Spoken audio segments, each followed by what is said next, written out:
पर संत ध्यान नहीं देते हैं। वो तितिक्षा, सहनशीलता होती है उनमें। ज्ञानेश्वर महाराज के ऊपर पत्थर फेंके गए, कीचड़ उछाला गया, फिर भी ज्ञानेश्वर महाराज के सामने जब ठाकुर जी खड़े हुए आकर और कहा पंढरीनाथ भगवान ने, मांगो बेटा मैं तुम्हें देने आया हूं, तो उन्होंने क्या मांगा? जे खड़ांची व्यंकटी सांडो तया सत्कर्मी रति बारो, भूता परस्परे पड़ो मैत्र जीवांचे, दुरितांचे तिमिर जाओ, विश्वस्व धर्म सूर्य पाओ, जो जे वांछील तोते लाहो प्राण जाओ। अखिल समाज के लिए मांगा। जिन्होंने मुझे पत्थर मारे उनको पत्थर मारो, ये नहीं कहा।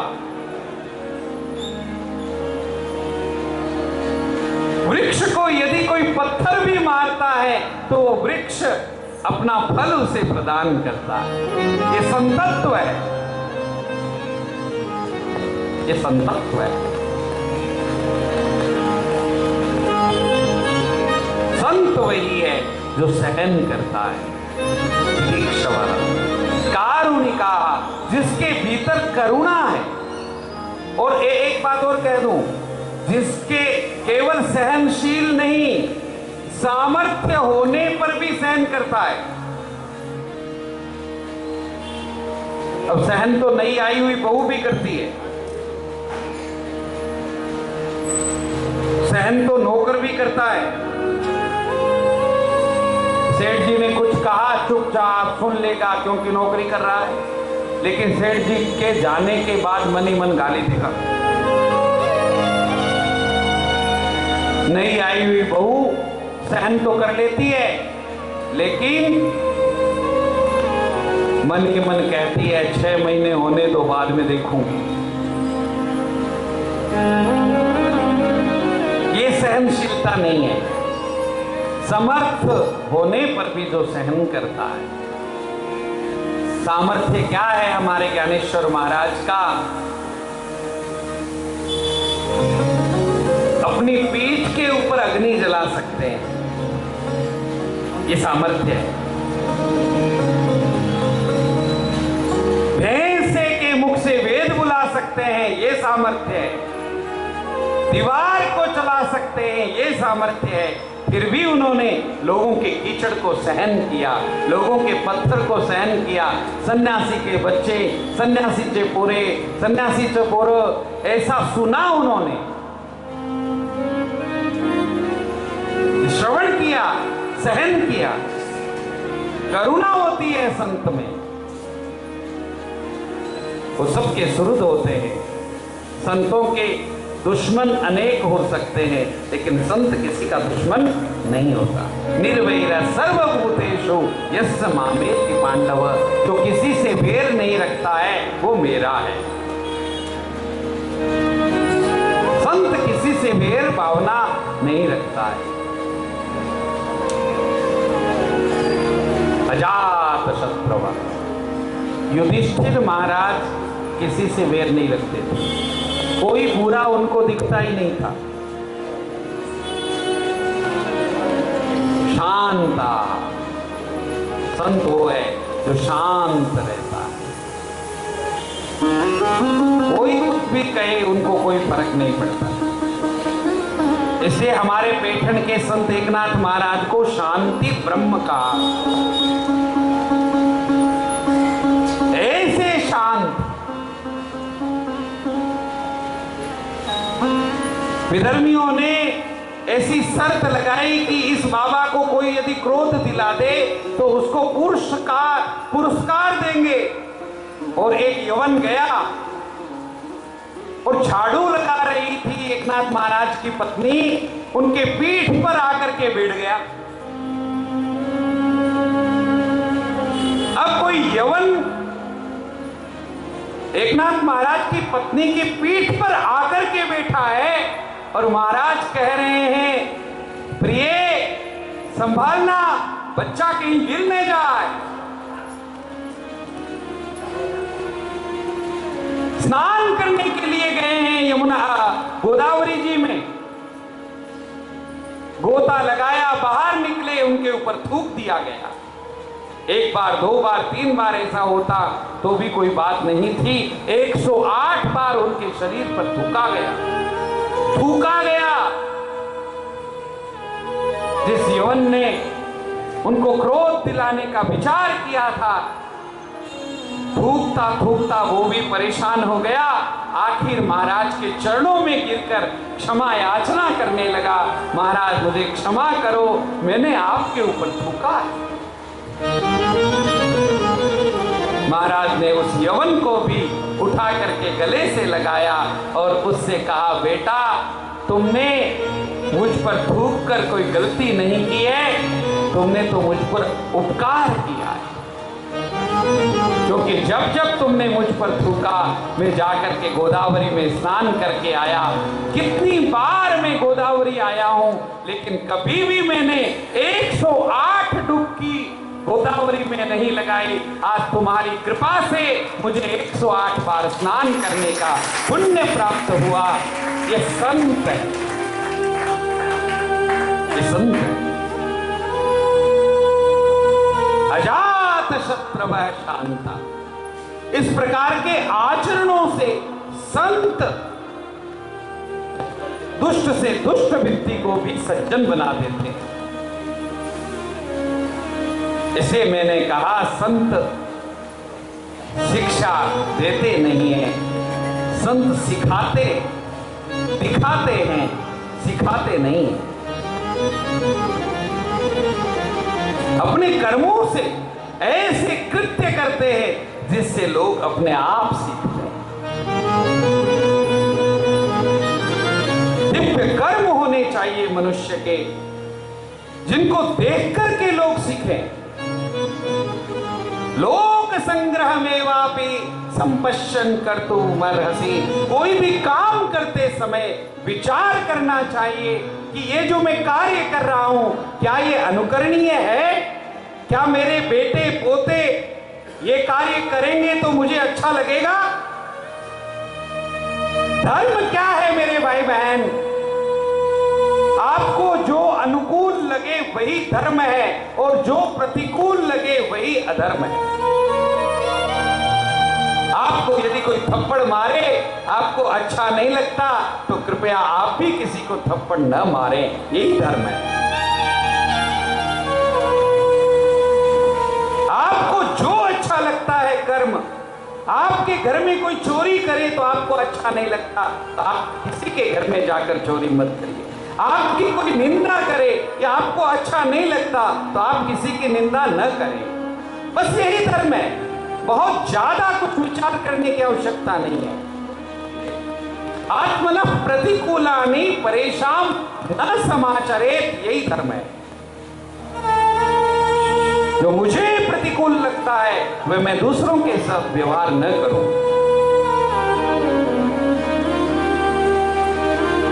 संतों ने जो कुछ भी आचरण किए, अनुकूल आचरण किए, ऐसे आचरण किए जिससे समाज में एक लोक संग्रह स्थापित हो, जिन संतों के आचरणों को देख करके लोग सीख सकें।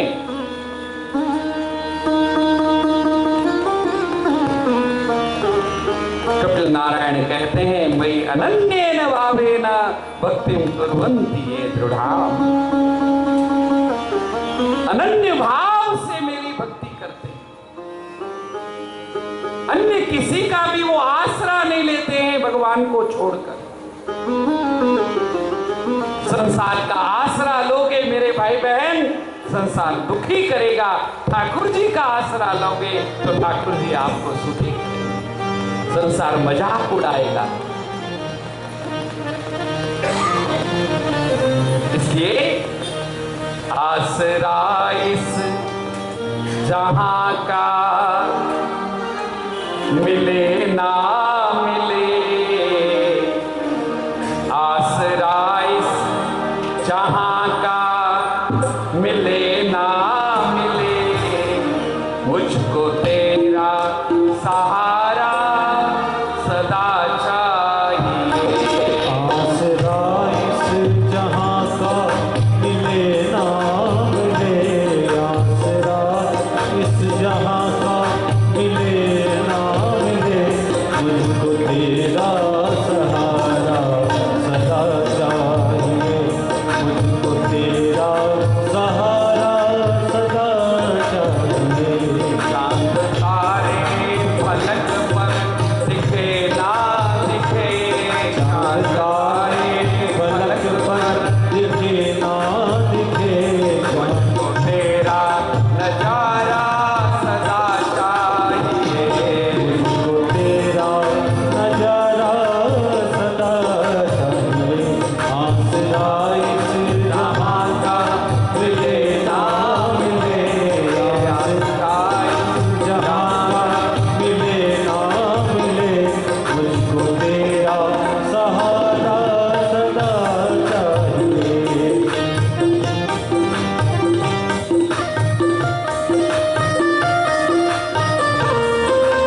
भी अनुराग है। यहाँ बदलते हैं माली वही बाग है।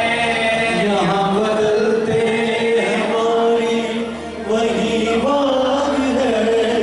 मेरी चाहत की दुनिया बसे ना बसे। मेरी चाहत की दुनिया बसे ना बसे। मेरे दिल में बसेरा सदा चाहिए। मेरे दिल में बसेरा सदा चाहिए। ये धीमी है चाल और पथ है विशाल। मेरी धीमी है चाल और पथ है विशाल। धीमी धीमी है चाल और पथ है विशाल। धीमी धीमी है चाल और पथ है विशाल। हर कदम पर मुसीबत है अब तो संभाल। हर कदम पर मुसीबत है अब तू संभाल।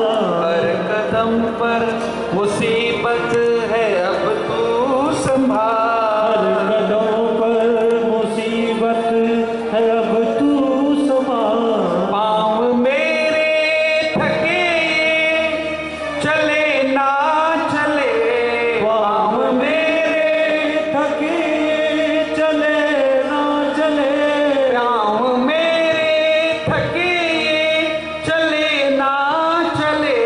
पाँव मेरे थके चले ना चले। मेरे दिल में इशारा तेरा चाहिए। मेरे दिल में इशारा तेरा चाहिए। आसरा इस जहां का मिले ना मिले। आसरा इस जहां का मिले ना मिले। मुझको तेरा सहारा सदा चाहिए। मुझको तेरा सहारा सदा चाहिए। संसार की शरण में जाओगे तो दुख ही दुख मिलेगा। ठाकुर जी की शरण में आओगे तो आनंद ही आनंद मिलेगा। यहाँ आनंद के अतिरिक्त तो कुछ नहीं है। रसो वैसा, रस से ही परिपूर्ण है। यहाँ रस के अलावा और कुछ नहीं मिलेगा। इसलिए संत अनन्य भाव से केवल भगवान की भक्ति करते हैं। अरे किस किस को रिझाएंगे हम संसार में। एक ठाकुर जी को रिझा लिया कि सब रीझ जाते हैं। और ठाकुर जी के रिझने के बाद यदि कोई नाराज होता है तो भी होने दो। ठाकुर जी रीझ गए कि सब काम हो गया। उनको रिझाने का प्रयास करना है। उनको प्रसन्न करने का प्रयास करना है।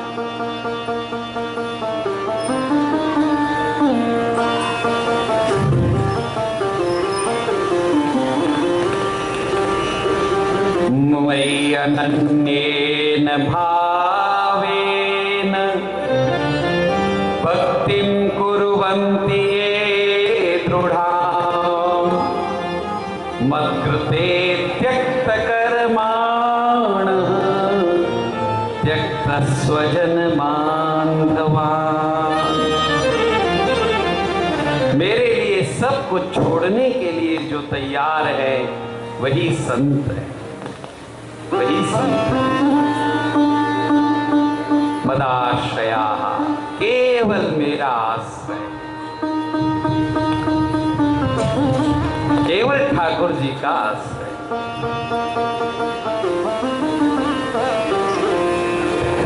बिल्ली के बच्चों को जहां बिल्ली छोड़ देती है वहां बैठकर बिल्ली के बच्चे म्याऊं म्याऊं करते रहते हैं। उसी प्रकार भगवान ने हमें जहां रखा है वहां बैठकर हम भी म्याऊं म्याऊं करें। हमारा म्याऊं म्याऊं राम राम। मदाश्रया, एक भगवान का आश्रय। कथा मृष्टा, भगवान की कथा शृण्वन्ति कथयन्ति च। सुनने का अवसर मिले सुनो, कहने का अवसर मिले कहो। शृण्वन्ति कथयन्ति च। तपन्ति विविधास्तापा, भगवत प्राप्ति के लिए यदि कुछ कष्ट भी हो तो सहन कर लो। और सहन करने में हम संसारी लोग मास्टर हैं।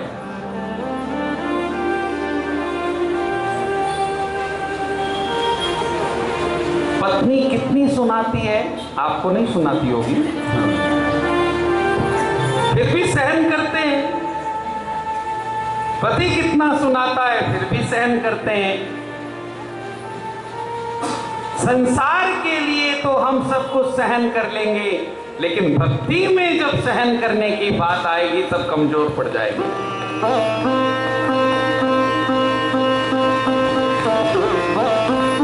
जिसके लिए सहन करने से जीवन सफल हो जाता है, सार्थक हो जाता है, वो बातें सहन करनी चाहिए। साधु संतों की शरण में जाकर विविध ताप भी यदि सहन करने पड़े तो हम तैयार हैं। 4 घंटे कथा में बैठने पड़े तो सहन करने के लिए तैयार हैं।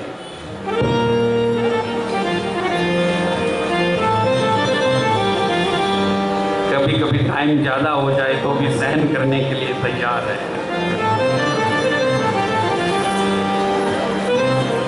कल तो और ज्यादा टाइम होगा, क्योंकि कल लाला का जन्म है। कल हम लोग पूना में नहीं रहेंगे, हम सब गोकुल जाएंगे।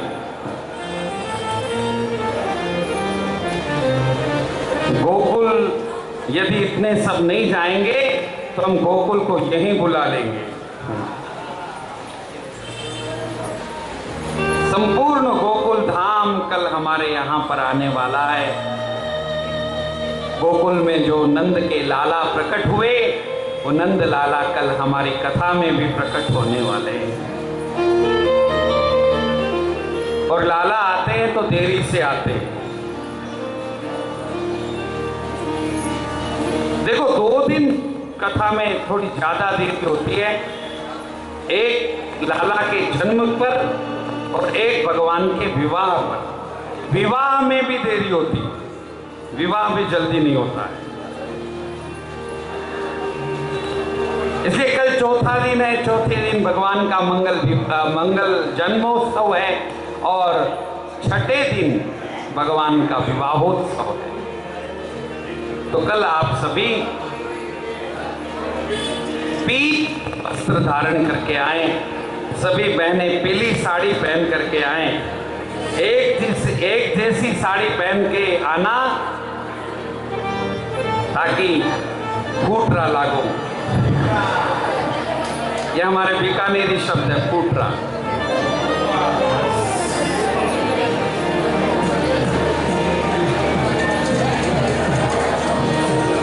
और सभी भाई कल सफेद वस्त्र धारण करके आएंगे। हो सके तो पायजामा और कुर्ता पहन करके आए, सफेद पायजामा कुर्ता में आए। खूब नंदोत्सव का आनंद लें और अपने साथ उनको भी लेके आए। एक दिन तो चालो, ऐसा कहकर उनको लेकर के आए।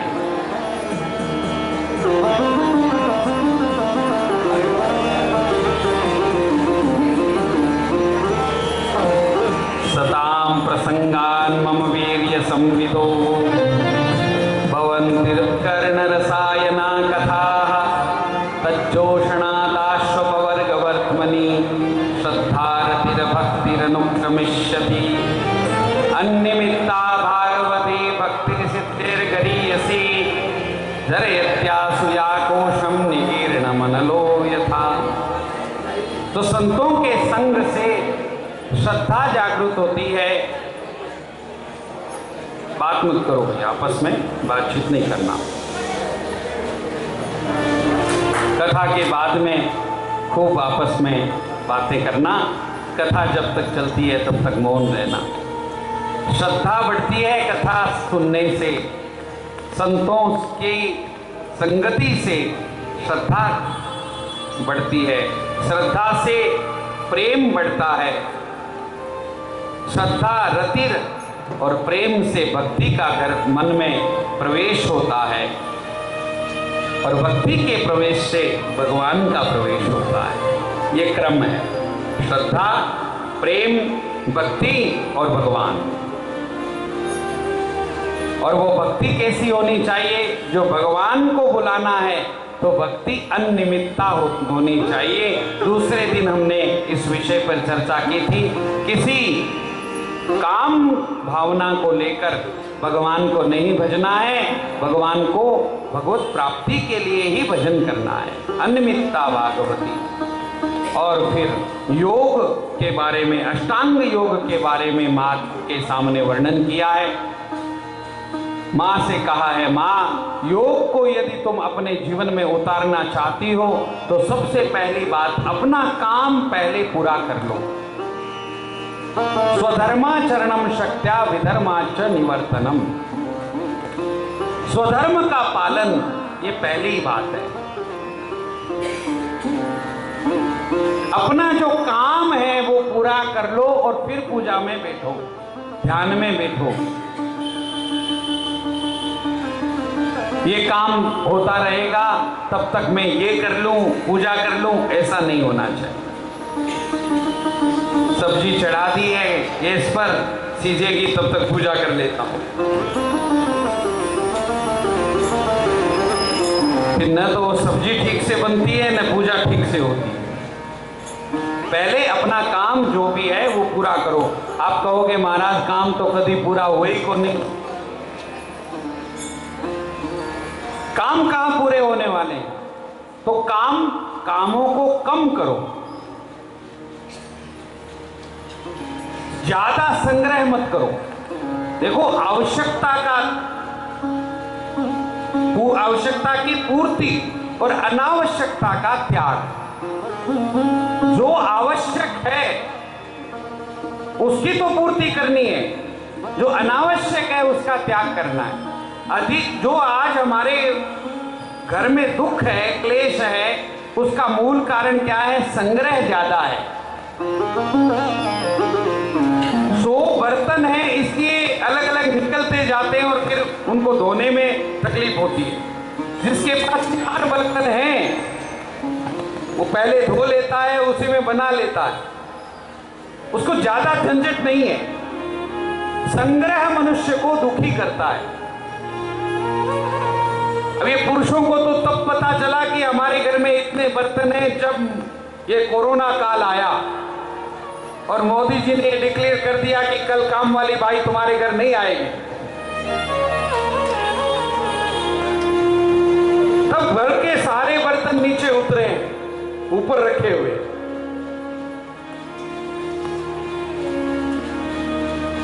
अत्यधिक संग्रह मनुष्य को दुखी करता है। कितनी साड़ियां पहले से रखी हुई है, फिर भी कल पीली साड़ी पहनने के लिए कहा है, अच्छा हुआ एक और आ जाएगी। इसे जिसके पास है पहले से वो पहन के आए, नहीं है नहीं मत लाना। अत्यधिक संग्रह मनुष्य को दुखी बनाता है।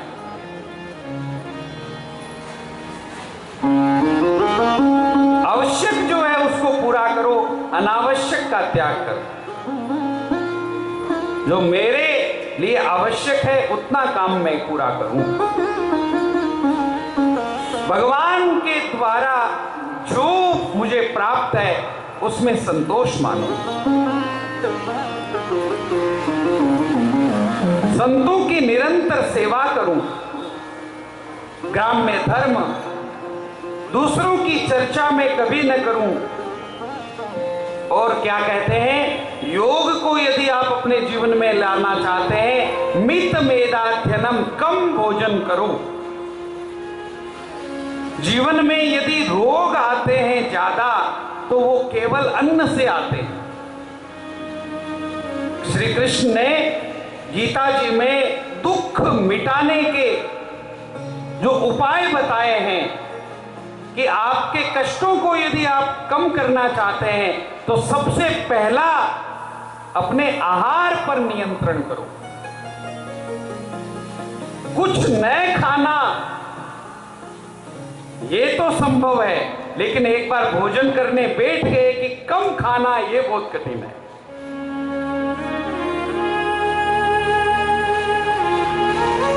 संत रामदास स्वामी कहते हैं, अति भोजने रोग ये तो घराला, अति भोजने रोग ये तो घराला, उपासे अति कष्ट हो तो नराला। उपासे अति कष्ट हो तो नराला, फुका सांग देवावरी कार उसावे, प्रमाणामध्ये सर्व काही असावे। जो कुछ भी है वो प्रमाण में होना चाहिए। फिर हम देवताओं पर नाराज होते हैं, नहीं तुमने गलत खाया, तुमने ज्यादा खाया। आहार पर नियंत्रण, अपने यदि दुखों को हम मिटाना चाहते हैं तो आहार शुद्ध हो, सत्व शुद्धि। जैसा आहार आपका है वैसा ही आपका अंतःकरण बनेगा। विस्तार करने के लिए समय नहीं है मेरे पास। पितामह भीष्म सरसैया पर लेटे हुए हैं और द्रौपदी ने आकर के पूछा, आप 12 भक्तों में एक है। भगवान के जो 12 भक्त हैं उस पूरी दुनिया में, उन 12 प्रमुख भक्तों में एक नाम आपका आता है। भगवान आप सरसैया पर सोए, इतना कष्ट उठा रहे हैं, कारण क्या है? पितामह भीष्म ने हाथ जोड़ करके कहा, मैंने इन पापियों का अन्न खाया। पापी का अन्न खाने से मुझे ये कष्ट प्राप्त हुआ है। पाप का अन्न मेरे मुख में नहीं आना चाहिए। और सबसे बड़े पाप का अन्न क्या है पता है? एकादशी के दिन अन्न खाना, ये पाप का अन्न है। संसार में जितने पाप हैं उन सभी पापों को ब्रह्मा जी ने आदेश दिया है। सब पाप बोले एक दिन आकर सतयुग में कि हमें भी तो कोई स्थान दो रहने के लिए। तो पापों को ब्रह्मा जी ने कहा, तुम जाकर के एकादशी के दिन अन्न में निवास करो। ब्रह्म हत्या, गो हत्या जैसे पाप आकर के एकादशी के दिन अन्न में बैठ जाते हैं, और जो एकादशी को अन्न खाता है उसको भयंकर से भयंकर पाप लगता है। इसे एकादशी के दिन अन्न नहीं खाना। आजकल तो एकादशी भी बहुत सरल हो गई है। एकादशी का कटलेट भी मिल रहा है, खिचड़ी तो है ही, बड़े तो है ही, कचौरी तो है ही। एकादशी ऐसी भी करते हैं तो भी ठीक है, अन्न नहीं खाना है। अन्न त्याज्य है। मित मेधाध्ययनम शश्वत विवक्त क्षेम सेवनम। कभी कभी एकांत में जाकर के रहो, तीर्थ में जाकर के निवास करो। परिवार वालों को परिवार वालों पर छोड़ दो। आप स्वयं अपने आप पर नियंत्रण करके कभी कभी कुछ दिन के लिए तीर्थों में जाकर के निवास करो।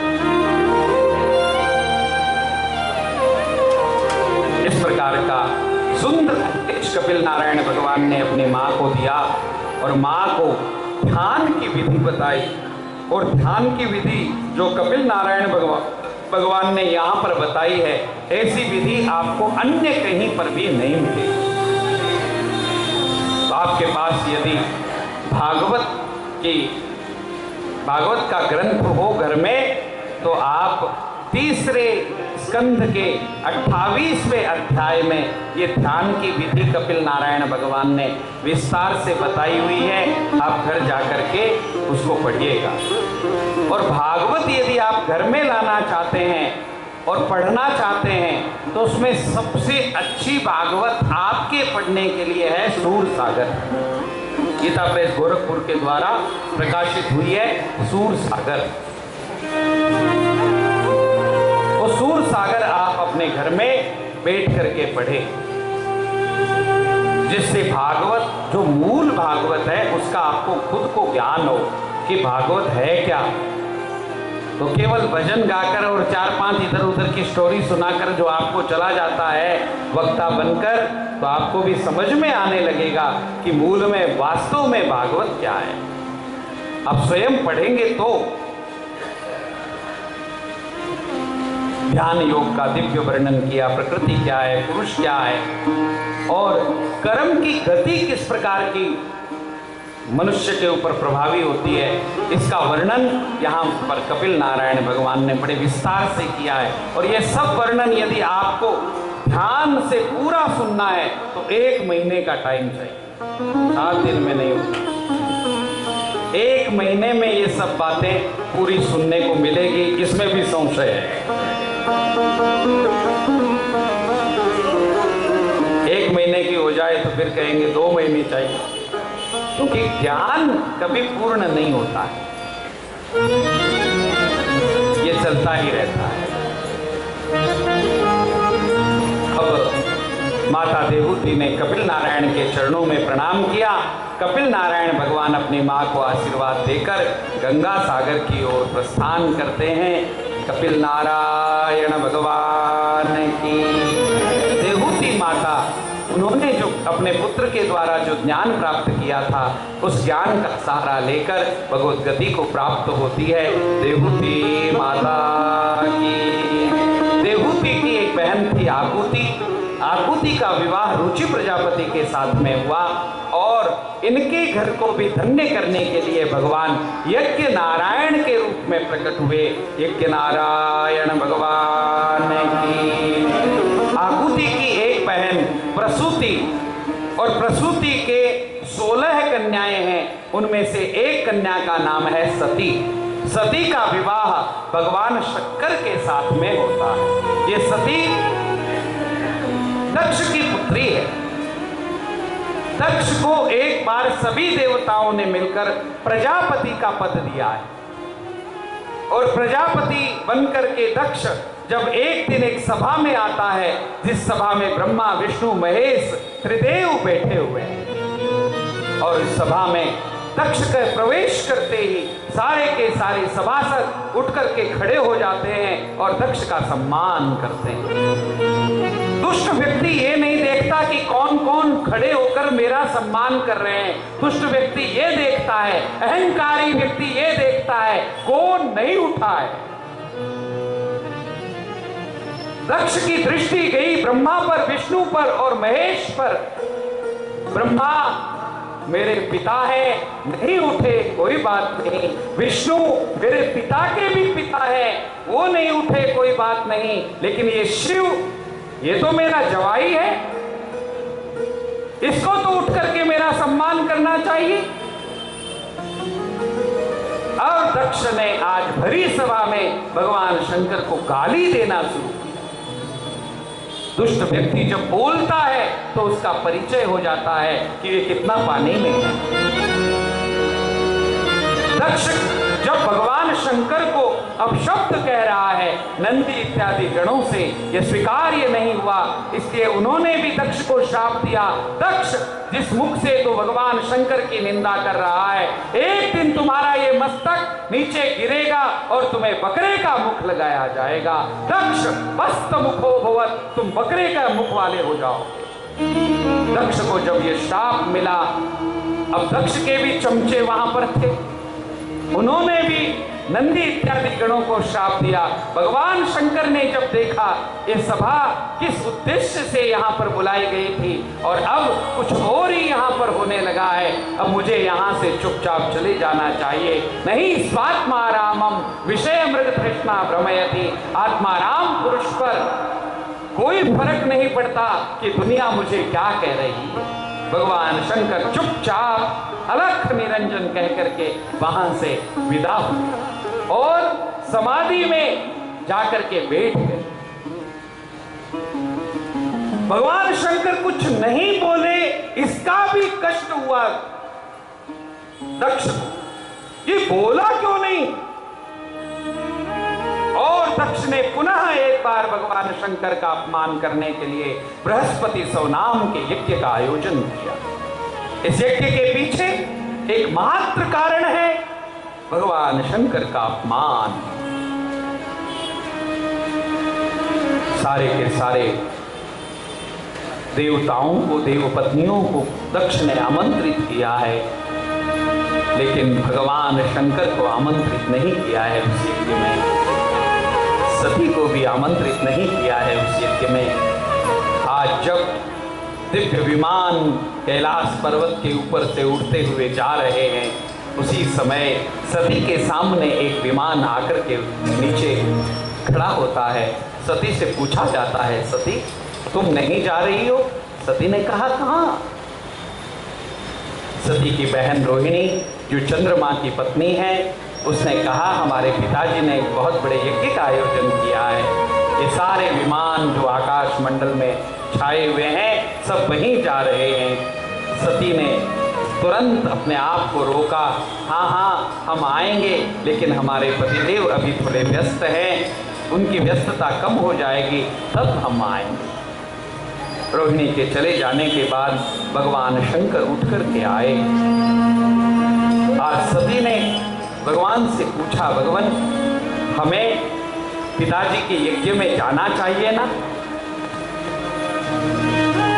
भगवान शंकर ने कहा, प्रिय जहां बुलावा आता है वहीं जाना चाहिए, बिना बुलाए कहीं नहीं जाना चाहिए। सती की आंखों में आंसू आ गए। सती ने कहा, स्वामी एक पिता को अपनी बेटी को बुलावा भेजना पड़ता है। बेटी जब तक पिता जीवित हैं तब तक कभी भी अपने पिता से, माँ से मिलने के लिए जा सकती है, उसको बुलाने की आवश्यकता नहीं है।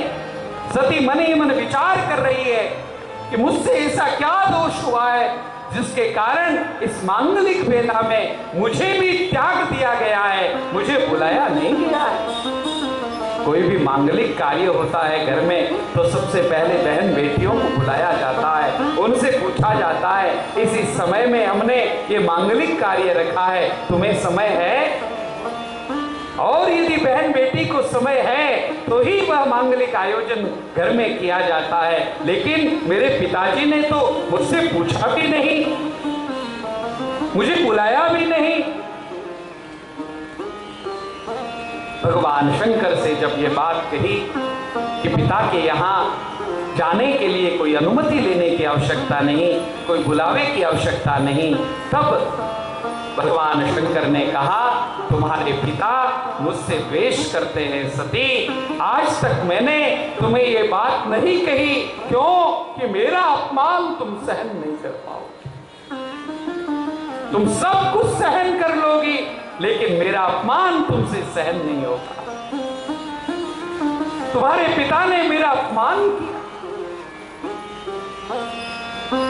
अब तो मोह चढ़ गई सती की। मेरे पिताजी ने आपका अपमान किया, मेरा कर्तव्य बनता है कि मेरे पिता के आपके चरणों में मैं झुकाऊं। यदि मैं नहीं ऐसा कर सकी तो मैं पुत्री क्या हूं? प्रणाम करके भगवान शंकर के चरणों में आज सती बिना आज्ञा लिए भगवान शंकर की वहां से चली। आती हुई सती को जो ही सती की सखियों ने देखा, जाकर के प्रसूति माता को खबर दी सती आ रही है। प्रसूति भंडार गृह में जाकर सोने की थाल में वस्त्र और आभूषण सजाकर सती की ओर लेकर के आती है और दूर से ही सती को कहती है, सती ये वस्त्र और आभूषण लो और चुपचाप यहाँ से चली जाओ। पीहर में आई हुई एक बेटी को माँ जब ये कहे कि तुम यहाँ से चुपचाप चली जाओ तो उस बेटी की क्या दशा होती होगी। रोती हुई सती ने माँ को कहा, माँ इतनी भी क्या जल्दी है, एक बार चरणों में प्रणाम तो कम से कम करने देती। ये मैं वस्त्र और आभूषण लेने यहाँ पर नहीं आई हूँ माँ, जिसके हाथ में आपने मेरा हाथ दिया है ना, वो भगवान शंकर इतने सामर्थ्य हैं कि बभूति भी, चपटी पर बभूत भी किसी के घर में गिरा देते हैं तो कुबेर स्वयं खजाना खोल कर खड़ा हो जाता है उसके घर में। दिखने को वो अमंगल जरूर है, लेकिन जो भी उनका भजन करता है माँ, उनका परम मंगल होता है, उनका परम कल्याण होता है। मैं ये वस्त्र और आभूषण लेने नहीं आई, मैं पिता को समझाने आई हूँ कि पिताजी मेरे स्वामी से द्वेष न करें, शिव है वही कल्याण है। इस यज्ञ की वो पूर्णाहुति चाहते हैं तो ससम्मान शिव जी को यहाँ पर बुलाएं, शिव जी के लिए यहाँ पर आसन लगेगा तो ही ये यज्ञ पूर्ण होगा, वरना ये यज्ञ पूर्ण नहीं होगा। सती को रोकने का प्रयास किया गया लेकिन सती नहीं मानी। आज सबको पछाड़ फेंकती हुई सती पहुंच गई उस यज्ञ मंडप में जहां पर स्वाहा स्वाहा कर रहा है दक्ष। जो जो सभा में बैठे हैं एक एक को निहार रही है सती, कौन कौन आया है, भगवान शंकर का अपमान हो रहा है। इसके बाद भी यहाँ पर किस किसने हाजिरी दी है? सब देवताओं को वहां पर बैठे देखा। भगवती सती ने सबको धमकाया, प्रताड़ना लगाई, आपको शर्म नहीं आती? भगवान शंकर इस यज्ञ में नहीं आए हैं और आप चुपचाप यहाँ पर इस यज्ञ को देख रहे हैं। इसका दंड आप सबको भुगतना पड़ेगा। रोती हुई सती ने जब ये बात कही, दक्ष खड़ा हुआ। तुम्हें यहां पर किसने बुलाया? बिना बुलाए तो यहां पर क्यों आई? क्या वो बंदर के जैसी आंखों वाला, मरकट नेत्रों वाला वो शिव भी यहां पर आया है मेरे इस यज्ञ को अशुभ बनाने के लिए? ये बात जो ही सती ने अपने पिता के मुख से सुनी, सती ने कहा, पिताजी आज के बाद आपका और मेरा संबंध समाप्त हुआ। आपको कोई संतान नहीं थी, इसलिए आपने देवी की आराधना की। विनम्र भाव से मेरी उपासना की और आपने कहा, हे देवी तुम मेरी पुत्री बनकर के आओ। तुम्हारी भक्ति से प्रसन्न होकर के दक्ष मैं तुम्हारी कन्या बनकर के आई, लेकिन मैंने एक शर्त रखी थी, उसे याद करो। दक्ष जीवन में कभी भी तुम मेरा अपमान मत करना। जिस दिन मेरा अपमान होगा उस दिन मैं तुम्हें छोड़कर चली जाऊंगा। दक्ष वो दिन आ गया है, आज तुमने मेरा नहीं मेरे स्वामी का अपमान किया। आज के बाद कोई मुझे दाक्षायणी कहकर के न पुकारे। मेरा और दक्ष का कोई संबंध नहीं कहकर सती ने योगाग्नि के द्वारा अग्नि प्रकट की और उसी अग्नि में अपने शरीर को जला करके भस्म किया। हाहाकार मच गया भूमंडल पर। देवर्षि नारद ने जाकर भगवान शंकर को जब यह कथा बतलाई, व्यथित हुए महादेव। उनको गालियां दी जा रही थी, सहन कर चुके शिव, लेकिन जब सती का अपमान हुआ भगवान महादेव से सहन नहीं हुआ। भृकुटी की एक बाल निकालकर जमीन पर पटका, वीरभद्र को प्रकट किया, सेना लेकर जाओ वीरभद्र, दक्ष का नाश करो, जो जो यज्ञ में आए हैं उनको बताओ शिव के अपमान का परिणाम क्या होगा। वीरभद्र अपनी सेना लेकर के वहां जाता है। काल भैरव का ही दूसरा स्वरूप ये वीरभद्र है। तांडव करते हुए काल भैरव वीरभद्र वहां उस यज्ञ में जाते हैं, सेना को सेना के द्वारा सभी को नष्ट करवाते हैं और दक्ष का मस्तक काट करके नीचे गिरा दिया जाता है। उस यज्ञ में भगवान शंकर का भी पदार्पण होता है। भगवती सती का जो देह जल रहा था, उस जलते हुए देह को भगवान अपनी गोद में लेकर संपूर्ण पृथ्वी पर घूमते हैं। हे प्रिय, हे सती कहकर सती का जहां जहां एक एक अंग गिरा मेरे भाई बहन, वहां वहां एक एक शक्तिपीठ का निर्माण हुआ। संपूर्ण भारत में 108 शक्तिपीठों का निर्माण हुआ। भगवान शंकर कैलाश पर आए, सभी देवताओं ने मिलकर भगवान शंकर को मनाया। भगवान आशुतोष हैं, शीघ्र प्रसन्न हो जाते हैं, तो कभी किसी से हमेशा नाराज नहीं रहते। देवताओं की प्रार्थना पर उस यज्ञ में आते हैं। दक्ष जो मरा पड़ा है वहां, उसके शरीर पर बकरे का मुख लगाया जाता है और दक्ष भगवान शंकर को देखकर बम भोले कहकर भगवान शंकर की स्तुति करता है। फिर उस यज्ञ में ब्रह्मा विष्णु का आगमन होता है।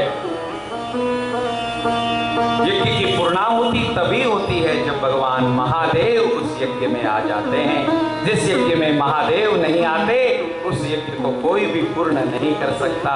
ब्रह्मा जी ने, विष्णु जी ने उस दिन के बाद यह निर्णय कर दिया, जो कोई भी मांगलिक यज्ञ करेगा उस यज्ञ में भगवान शंकर का एक मंगल कलश अवश्य रखा जाएगा। रुद्र कलश के रूप में भगवान शिव की पूजा होगी, अन्यथा कोई यज्ञ पूर्ण नहीं होगा। रुद्र कलश के रूप में भगवान शंकर की पूजा उस दिन के बाद प्रत्येक यज्ञ में होना आरंभ हो गया। त्रिदेवों की एकता के बारे में विष्णु जी ने सभी देवताओं को मंगल उपदेश किया। आकुति, देहूति और प्रसूति तीनों कन्याओं के चरित्र का वर्णन करने के पश्चात उत्तानपाद और प्रियव्रत का चरित्र का वर्णन किया, जो हम कल सुनेंगे। आइए, आज सोमवार भी है, भगवान महादेव को प्रसन्न करने का वार है, तो शिव जी की महिमा गाता हुआ एक भजन हम श्रवण करें और उसके बाद आरती लेकर प्रसाद ग्रहण करेंगे। आज सुरभि सेवाश्रम गौशाला का यहाँ पर स्टॉल लगाया गया है। जो कोई भी आलंदी में जो हमारी गौशाला चल रही है, जहाँ 150 गौ माताओं की सेवा हो रही है, आप सब गो भक्तों के सहयोग से, तो उस गौशाला के लिए जो आप सहयोग करना चाहते हैं वो काउंटर पर संपर्क करें। आप जाते समय जहां पर आपको प्रसाद दिया जाएगा वहीं गौशाला के पत्रक भी हैं। आप किस प्रकार गौशाला में सहयोग कर सकते हैं उसकी सारी जानकारी वहां पत्रक में दी हुई है।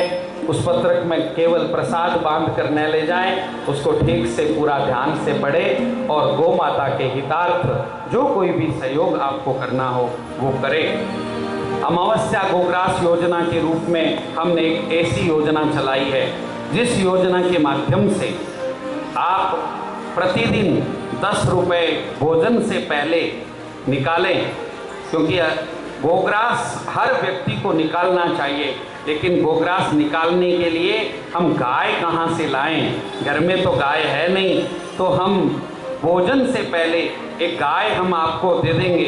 जिनको गाय चाहिए वो काउंटर पर अपना नाम और मोबाइल नंबर लिखा देना।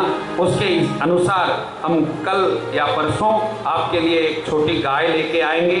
वो गाय आप अपने रसोई में रखना और भोजन से पहले गोग्रास एक 10 रुपए का उसमें निकालना और महीने के 500 रुपये इकट्ठे करके फिर वहाँ वो गौशाला को प्रदान कर देना। उसके ऊपर गौ माता के ऊपर एक स्कैनर भी है और फ़ोन नंबर भी है। आप यदि फ़ोन नंबर से फ़ोन करेंगे तो भी हमारे संतोष जी वगैरह जो कार्यकर्ता हैं वो आपसे वो धन लेकर गौ सेवा में लगा देंगे। तो गाय गौ माता जिसके रसोई में चाहिए वो आप संपर्क करें। कल आपको एक गौ माता हम ला करके दिखाएंगे और उसको देखकर आप अपने घर में वो गौ माता रख सकते हैं। और प्रति महीने हर अमावस्या को 500 रुपये अपने पितरों के निमित्त प्रदान कर गौ सेवा में सहयोग करें। एक योजना जो दैनिक गोग्रास योजना है, जिसमें वर्ष में एक बार आप अपने जन्मदिन पर, बच्चों के जन्मदिन पर, अपने पति के पुण्यतिथि पर अथवा अपने पूर्वजों के किसी के भी पुण्यतिथि पर 3500 रुपये 3500 रुपये की सेवा वर्ष में एक बार देकर वो दैनिक गोग्रास योजना में सम्मिलित हो सकते हैं। 365 दिन के 365 यजमान तैयार करवाए जा रहे हैं। उस दिन आपके नाम से वहाँ पर संकल्प के साथ में गोग्रास दिया जाएगा। इस प्रकार की योजना का एक पत्रक आपको बाहर काउंटर पर मिलेगा। आप वो पत्रक पढ़ें और इस योजना में भी सम्मिलित हों। नमः पार्वती पतये कैलाश के निवासी नमो बार बार हो, नमो बार बार हो। आयो शरण तिहारी बोले ताल ताल ये निवासी नमो बार बार हो, नमो बार बार हो। आयो शरण तिहारी बोले ताल ताल हो। कैलाश के निवासी नमो बार बार हो, नमो बार बार हो। यो शरण तिहारी बोले तार तार। आयो शरण तिहारी बोले तार तार हो। भक्तों को कभी शिव तूने निराश ना किया। भक्तों को कभी शिव तूने निराश ना किया। मांगा जिन्हें जो चाहा वरदान दे दिया। मांगा जिन्हें जो चाहा वरदान दे दिया। बड़ा है तेरा दायरा, बड़ा है तेरा दायरा, बड़ा दातार तू, बड़ा दातार तू, बड़ा दातार तू। आयो शरण तिहारी बोले तार तार तू। आयो शरण तिहारी बोले तार तार तू। बखान क्या करूं मेरा खौफ ढेर का। बखान क्या करूं मेरा खोके देखता। चपटी बभूत में है खजाना कुबेर का। चपटी भभूत में है खजाना कुबेर का। गंगधार मुक्ति द्वार, गंगधार मुक्ति द्वार। ओंकार तू, बोले ओमकार तू, ओमकार तू। आयो शरण तिहारी बोले तार तार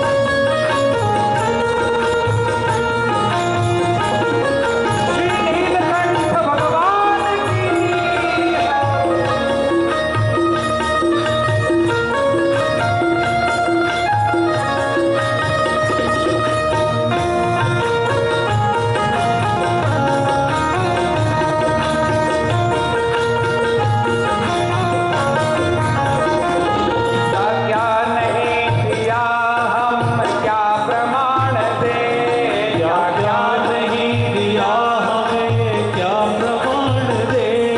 बस गए हैं त्रिलोक शंभु तेरे दान से, गए हैं त्रिलोक शंभु तेरे दान से।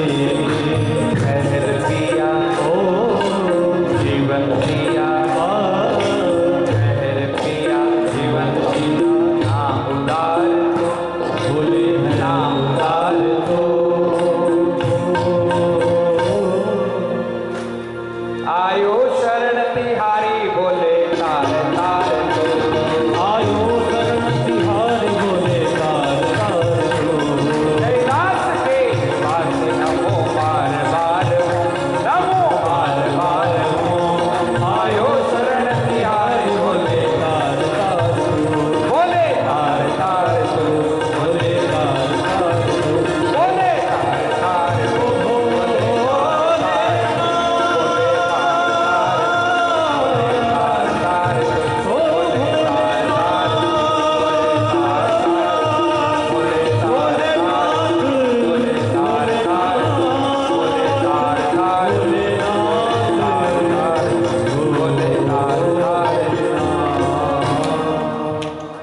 तेरी कृपा बिना नहीं ले एक भी अणु, तेरी कृपा बिना नहीं ले एक ही अणु।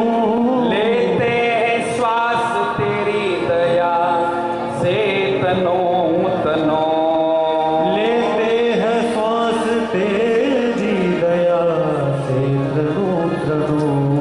कहे दास एक बार मुझको निहार तू, मुझको निहार तू। आयो शरण तिहारी भोले तार तार तू। नमः पार्वती पतये